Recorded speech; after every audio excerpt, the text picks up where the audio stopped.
sit in my car and I get a notification from Navy Federal at the same time stating that they declined a $5,000 charge for a Visa Vanilla gift card. Her account was overdrafted $2,100 because they took my $2,500 back from her. She tried to hit me for another $5,000 to clear up the fact that her account was overdrafted. And mind you, like I told you, when the situation happened on January 8th, I got a new debit card. I had only used that debit card one time because I don't use it for anything.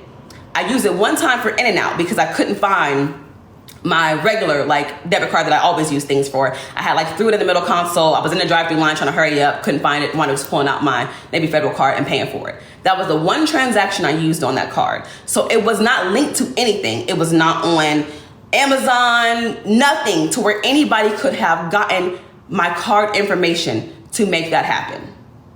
But Navy Federal declined it. But I looked at her and I said, and you tried to do it again. You're sick, bro. And I leave. And I drive to my best friend's house. And when I tell you, I think the last time I cried that hard was when my grandma died. I am bawling, crying, and I get to my best friend's house. And she's trying to console me. Mind you, my best friend is still asleep because I just left her house at 4 a.m. I'm banging on the door. My best friend comes to the door. She consoles me. And then my ex pulls up to my best friend's house. And because I'm ignoring her. I have nothing to say to her. We're not talking. We're not texting. She's trying to call me. She's trying to text me. I'm not answering. My best friend pulls up to Nova pulls up to my best friend's house. And she is standing outside of my best friend's door in front of the Ring doorbell with a pew pew to her head. And she is telling me to come outside. And I cannot describe the fear that I felt in that moment. So I'm like, she's telling me to come outside. I'm freaking out. My best friend is like, I'm finna go beat her ass. I'm like, don't do that. I don't want you going out there. Nobody needs to go outside right now. And she's telling me to come outside. I'm like, I'm not coming outside when you have a pew-pew in your hand. At this point, I'm calling and texting everybody I can think of. I'm calling her best friends that I have their number of. I've spoken to her mom. And she is outside this door saying that she cannot live with me thinking that she would steal from me. If that is not the final boss level of gaslighting, I don't know what is. So eventually I wind up getting some of her friends over there, and together we are able to de-escalate the situation. I didn't call the cops because still I am afraid for her safety and her well-being. And this is not the first time that she's pulled a unaliving stunt on me. And I have lost somebody close to me through them unaliving themselves. So I don't take those situations lightly. So we're able to de-escalate the situation. We get the pew-pew away from her. I send the pew-pew with one person and the clip with another person. And she can't get this back. Because after the last stunt that she pulled, I took it from her and I hid it. But she found it and got it back. So, what happens after that? I throw up. I throw up and I'm crying. And I'm just trying to process what I just experienced. And I decided I'm staying at a hotel that night. I book a hotel room. And I need to go to the house to get clothes. So I'm on the phone with my best friend while I go to the house to get clothes. When I get into the house, the scene is set to look like she is attempting to unalive herself yet again. At the time, I was trying out phentermine, which is a weight loss drug. It's also a controlled substance. I stopped it because it's a controlled substance and it made me feel like a crackhead. So on the counter, the kitchen is pristine. On the empty kitchen counter is an empty bottle of phentermine. She's not, I didn't think she was there. I didn't see her. I didn't see her car. I go upstairs to get my stuff and there is an empty bottle of Advil PM on the bathroom counter. At this point, I'm seeing it for what it is. It's a stunt. So I get my stuff, I leave, I don't say nothing. As I'm leaving, she texts me And she's like, did you leave? I don't respond. She's like, should I drive myself to the hospital? Now, mind you, I ain't said nothing to her about this scene she done set up. She's like, should I drive myself to the hospital? I text her, I said, call the ambulance, but leave me alone. And I leave. I go to my hotel room. So throughout the night, she's trying to talk to me. She's trying to text me. She's trying to prove to me that she did not steal from me. She is fabricating screenshots. She is fabricating screen recordings no, I'm not talking about my friend. I'm talking about my ex. She's fabricating screen recordings to try to prove to me that she didn't steal from me. I'm having none of it. I'm hearing none of it. I wind up, this all took place on a Sunday. That, not the live restricted from Saw audiences.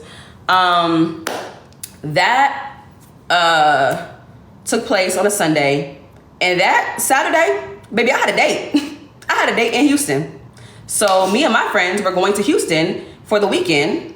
She knew this because she had went through my Instagram. She was hacking my devices and reading my text messages, reading my messages, and found out that I had a date that weekend in Houston.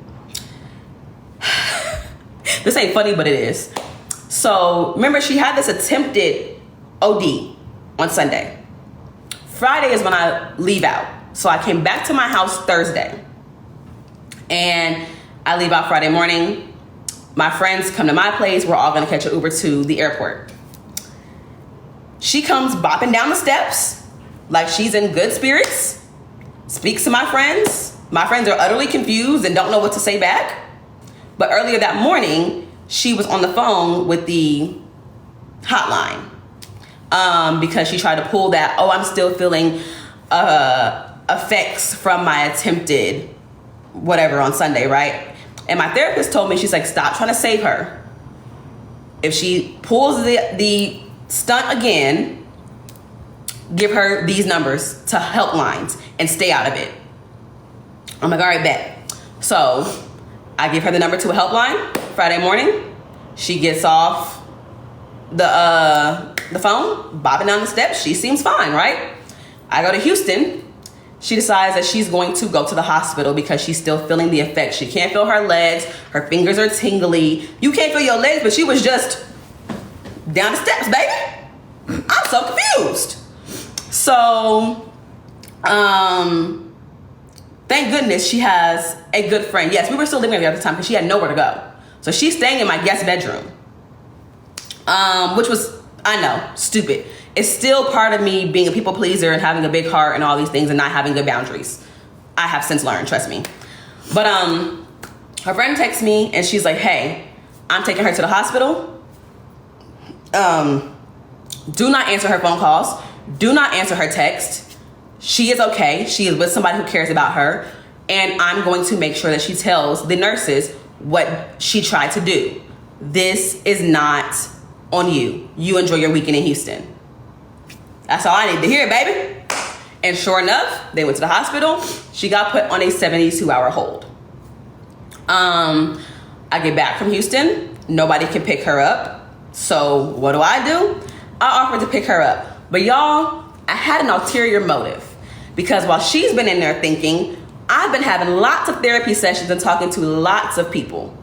And what I'm realizing is when you're dealing with a narcissist and a manipulator, you gotta beat them at their own game.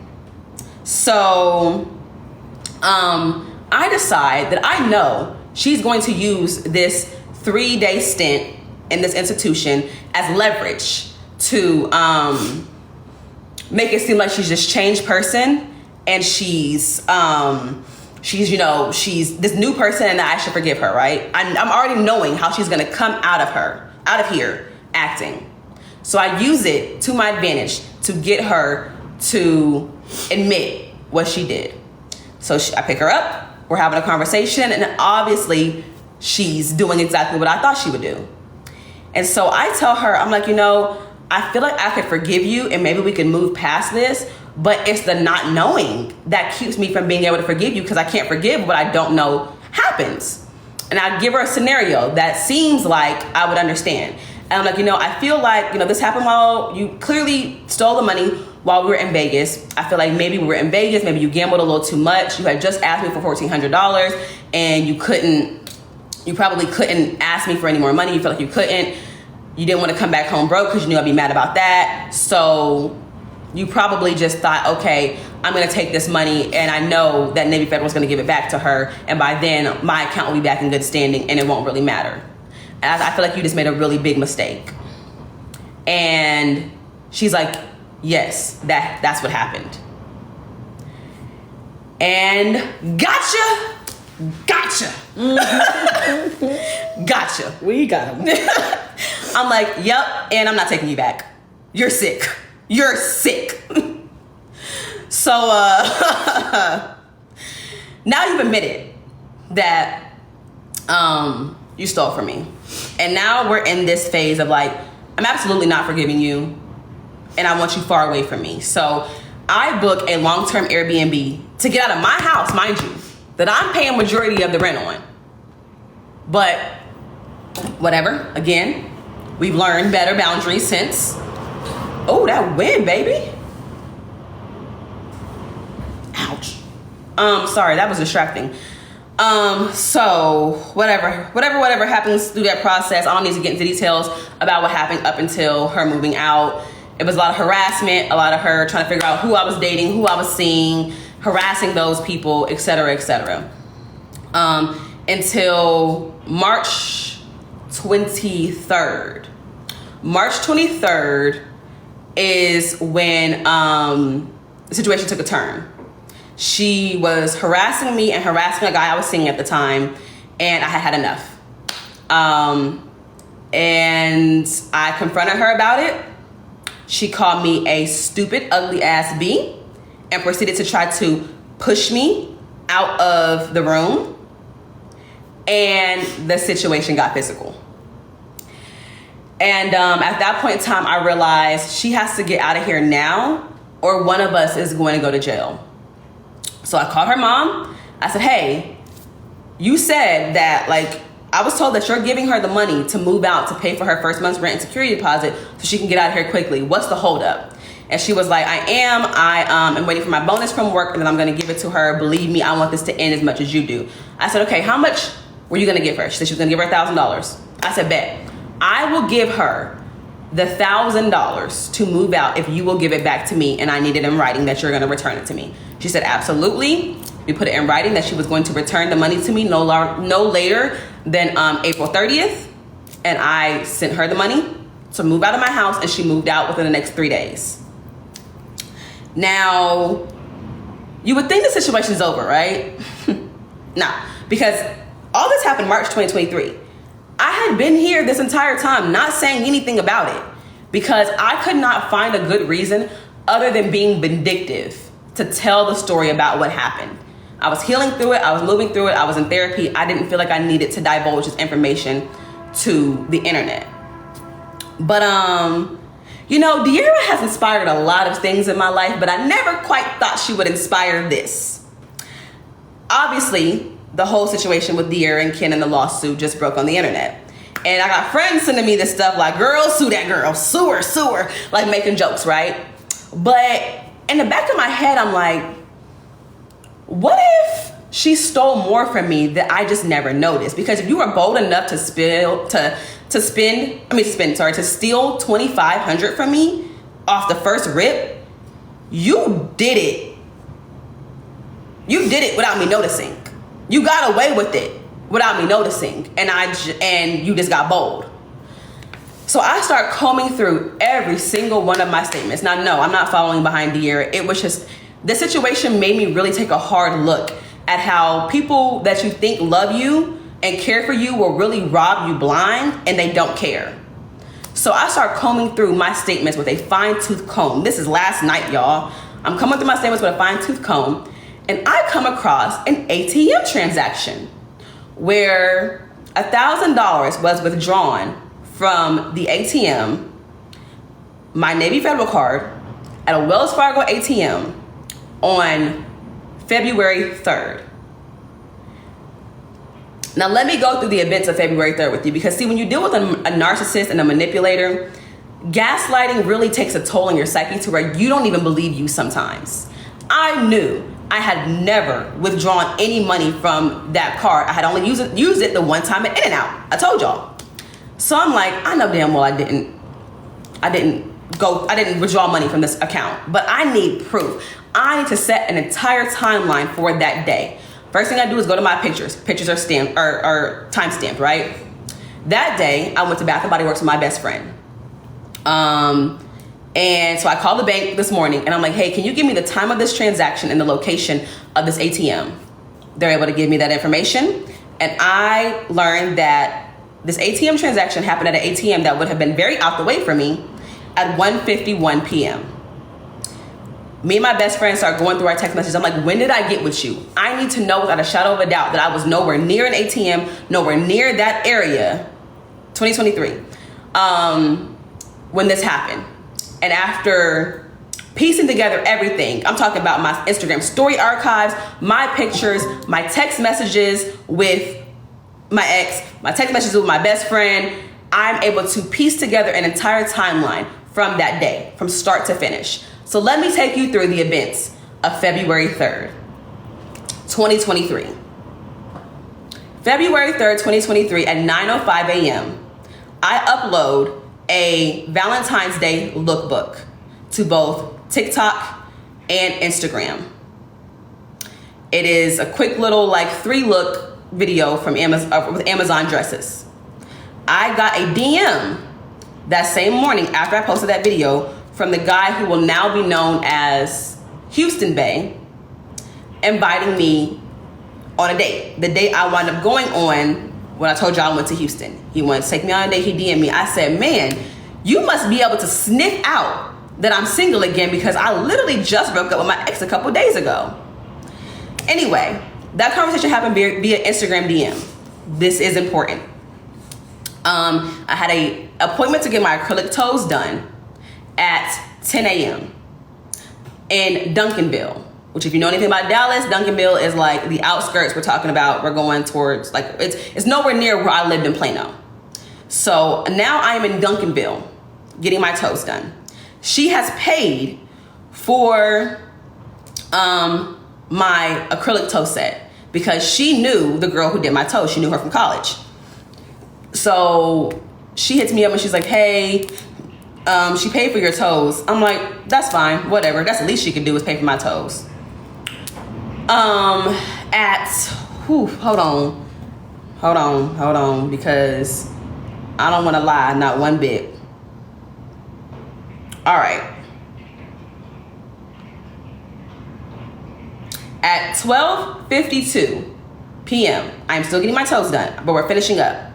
She says, have a great day. Again, at 1:01 p.m., she says, I'm not stupid. I hope he treats you how you deserve. I call her because now I'm leaving out of the salon and I'm utterly confused. And she's like, stop calling me. I'm like, okay, you're funny. Get over yourself. Then she said, there's nothing to talk about. She's telling me some stuff that she did in the home or whatever. She said it has nothing to do with me. You're done. You already have somebody else lined up. It's fine. And we have a text message conversation where we go back and forth until 1:05 p.m. And then she tries to call me. And I say, now you want to talk? Kiss my ass. She winds up calling me again. And eventually at 1:06 p.m., I answer the phone and we're having a conversation. I am now leaving Duncanville. I text my best friend also at 1:06 p.m. and tell her that I'm on the way to her. I'll be to her in 40 minutes. Me and my ex get on the phone and we proceed to have where is that screenshot? 27-minute conversation. I remember this vividly because I was driving while we were having this conversation and I am realizing I need to get off the phone because I'm driving distracted. We're going back and forth, we're yelling and screaming at each other. And she had obviously hacked into my Instagram and I was getting text message alerts that a new login was taking place on my Instagram. So I'm knowing that it's her. I'm knowing she logged into my Instagram, read my DMs, seeing that this guy had asked me on a date and that I had agreed to it. and now she's texting me. So 27-minute conversation. Before I end that phone call, I call my best friend at 1:34. So as soon as I hang up with her, and I talk to my best friend for 5 minutes until I pull up at her home. That would have placed me getting to my best friend's house, which was nowhere near, and technically it's 12 minutes away from the ATM this took place. I got to my best friend's house at 1:39. There was an ATM withdrawal for $1,000 using my card at 1:51. Now after this, mind you, I didn't know this took place. I'm just now finding this out almost a year later. Me and my best friend, we run some errands, we go shopping, we go to Ulta, we go back to her house, we order some food, and my ex pulls up at 4:36 p.m. with flowers. It's a year later.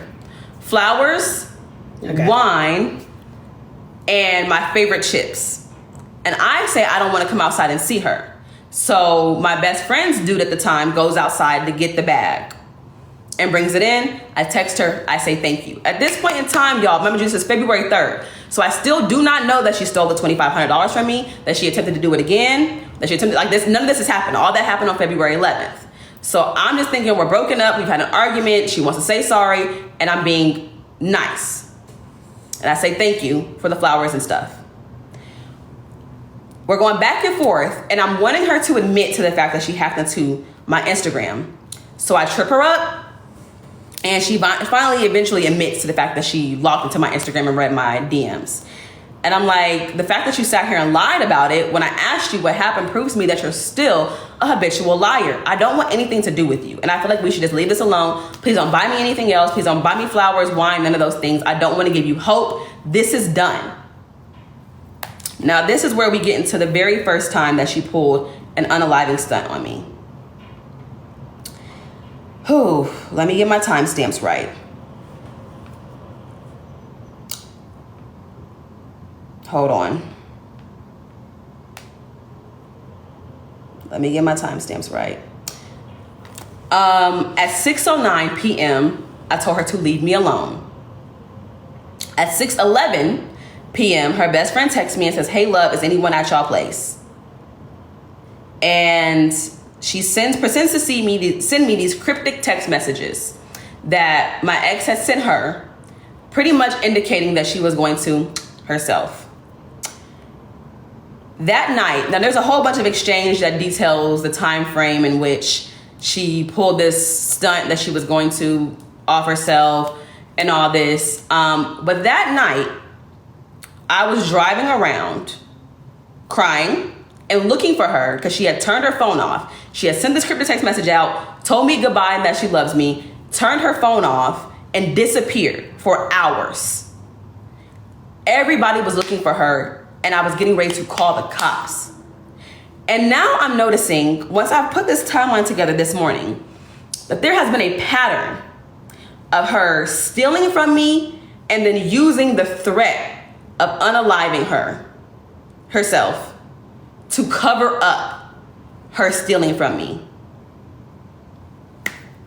And now it brings me to why I'm making this video.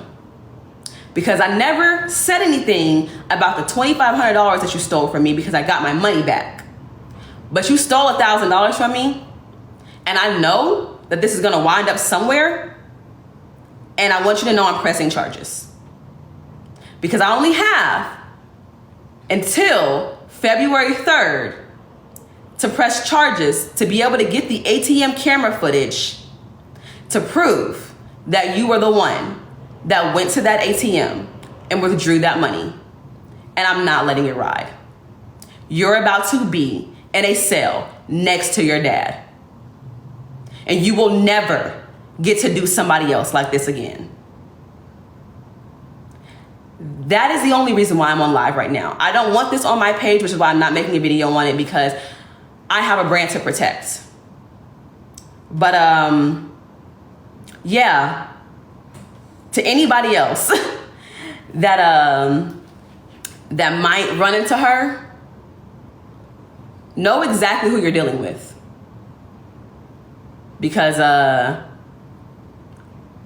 yeah, That's who she is. She is the person that will manipulate you and gaslight you and use you and break you down. And then when you finally decide you've had enough, she will traumatize you, because I have never been the same from the events that happened on February 11th. But I'm happy to be able to finally say that I went through a year of hell, y'all. And I showed up for myself, for my audience. But I didn't show up for myself in the way that I should have. But that stops today. That absolutely stops today. So yeah. Unfortunately, and I hate it because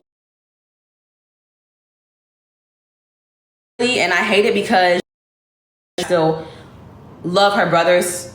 I can't talk to them because I never wanted to open up that door. But I think about how something like this could affect the people around her that I actually do care about. But I can't keep caring about everybody else but myself. When I saved you from felony fraud charges, not once, not twice, but thrice. And now I want my money back. Do I need it? No. I didn't even know $1,000 was gone. But the fact that you sat there knowing you had went to an ATM and stole from me, in addition to the 2 other times you stole from me, you sat there outside my best friend's house with a pew-pew to your head, telling me that you couldn't believe that I would think that you stole from me, knowing full well a week prior you went to an ATM and actually stole from me, is what makes me so angry. I gotta do something. Yeah, I gotta do something. I gotta do something about that. Yeah. Yes, I do have the footage from the Ring doorbell camera. I always saved that. And I'm glad, because I never thought it would escalate to the point where I would have to take legal action. I genuinely wanted to, and that's the thing about it, I genuinely wanted to see her do well. I just wanted to see her do well far away from me.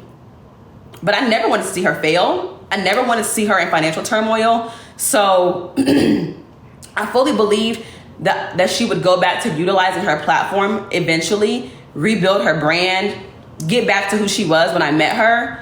And I didn't want to tarnish that opportunity for her by putting out there who she really was. But now I don't care. I do not wish you well. Actually, I wish you hell. Actually. Yeah.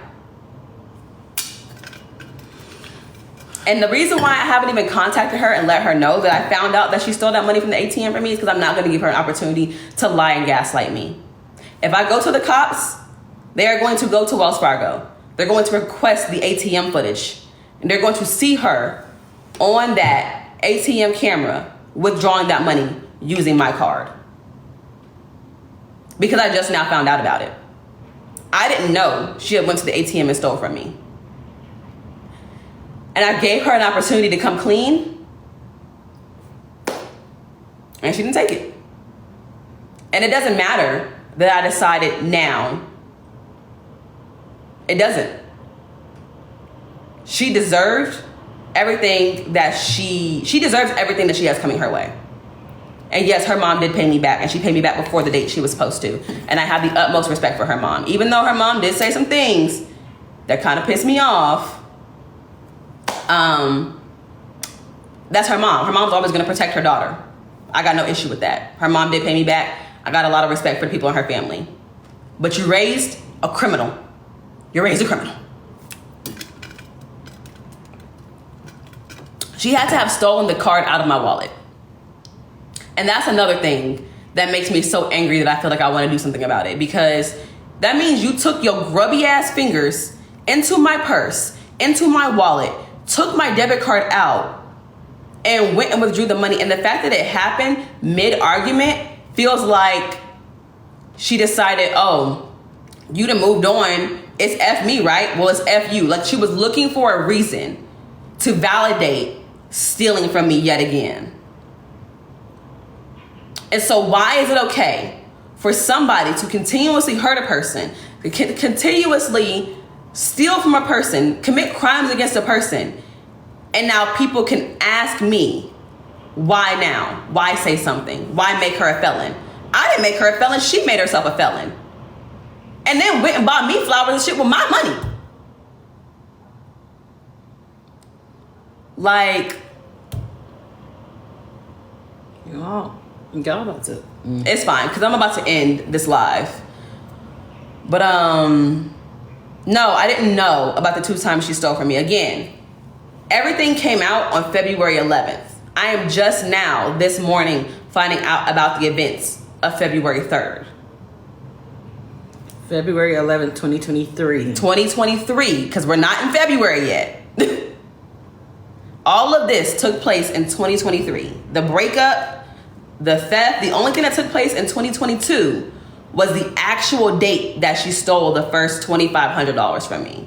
But even that, I did not find out about until January 8th, 2023, but I still didn't know it was her at that point in time. It was under the name James King, and I assumed that I got hacked while in Vegas. We didn't know about who it was until February 11th. February 11th is when I found out. It's not almost 2 years ago, y'all. It's a year. Everything happened between January and February of 2024. I'm sorry. We're in 2025. That's me misspeaking. 2024. Because we're in 2025. Damn, I forgot. 2024, it was last year. Yeah, my apologies. So all this happened between January and February of 2024.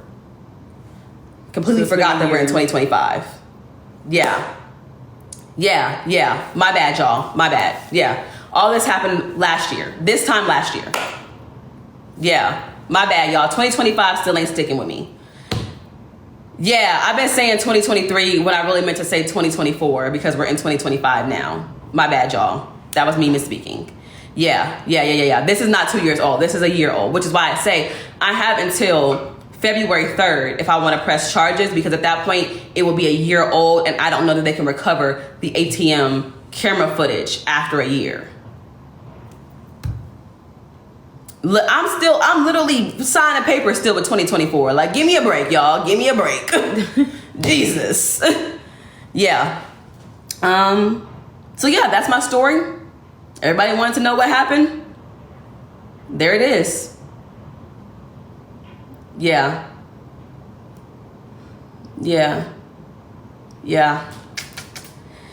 So, I'm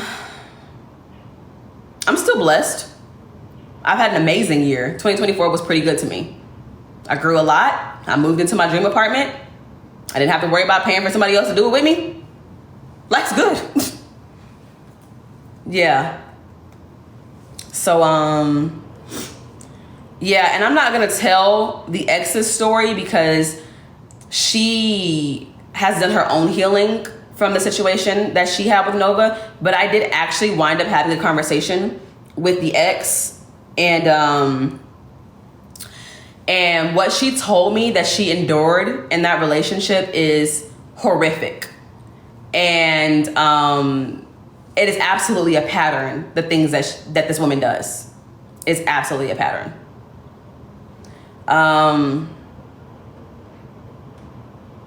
not sure. I mean, I'm pretty sure she guessed it. 'Cause at that point in time, like, my PIN number was the same as my PIN number for my regular debit card.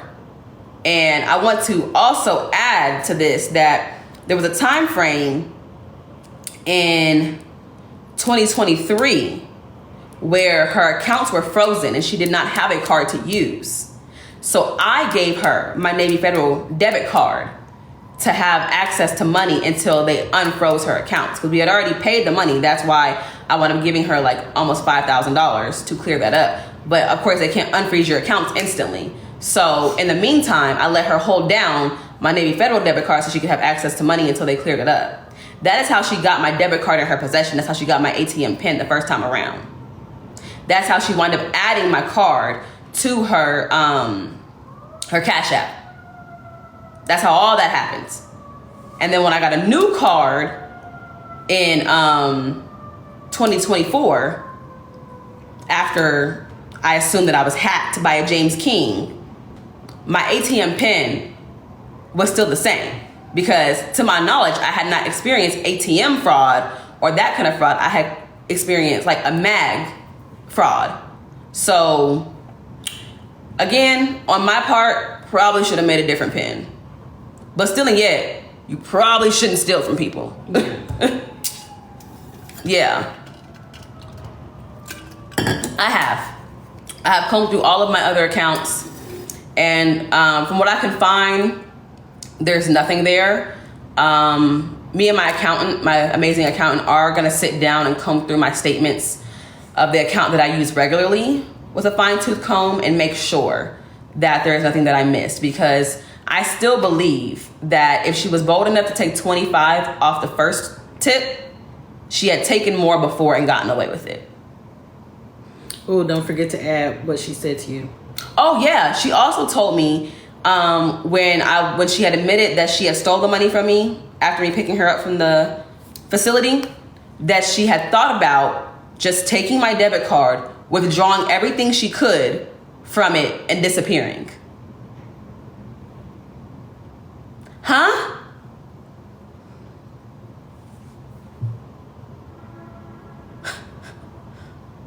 Why would you even tell me that? So yeah, that's the kind of person that you're dealing with if you ever wind up dealing with Sierra Nova Crawford. And now I'm going to hop off of here. I love you too, thank you. I'm going to process the fact that I have finally put this out here, because I'm shaking right now. Like, this is a lot for me. But yeah, thanks for listening. Thanks for listening. And I will not be talking about this on my main page. My main page is my happy place. It's my safe space. If you see this reposted on the gossip blog or something like that, whatever, but it won't be on my page. And I love you guys, and thanks for supporting me through this process. And thanks for supporting me through 2024, even though you guys